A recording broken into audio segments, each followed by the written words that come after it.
नमस्कार, मैं कविता आपके साथ फिर से उपस्थित हूँ दूसरी वीडियो में। तो जो विंध्य की पहाड़ियाँ हैं, भारत में जो विंध्य की पहाड़ियाँ हैं वो भारत को दो भागों में, उत्तर और दक्षिण दो भागों में बांटती हैं।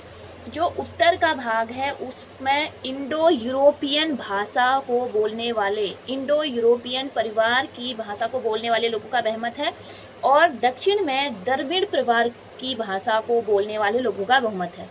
ठीक है, तो आप मुझे बताइए, क्या आपको पता है कि भारत की जो जनसंख्या है उसका निर्माण किन किन नस्लों के मिश्रण से हुआ है? तो चलिए जानते हैं। तो भारत की जो जनसंख्या है उसका निर्माण 5 प्रकार की नस्लों के मिश्रण से हुआ है। Number 1 proto Australoid, number 2 paleo Mediterranean, number 3 Caucasoid, number 4 Negroid, number 5 Mongoloid. तो भारतीय जो इतिहास है उसको, उसके अध्ययन को अच्छा करने के लिए, उसके हर चीज़ को बारीकी से जानने के लिए, उसके अध्ययन के लिए उसे 3 भागों में बांटा गया है। एक प्राचीन इतिहास, एक मध्यकालीन इतिहास, एक आधुनिक इतिहास। तो आप मुझे ये बताइए कि जो सबसे पहले इतिहास को 3 भागों में बांटने का श्रेय किसे जाता है?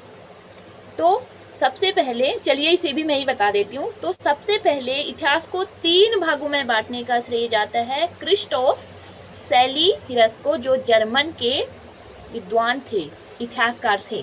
तो उन्होंने सबसे पहले इतिहास को 3 भागों में, प्राचीन, मध्यकालीन और आधुनिक इतिहास में बांटा था।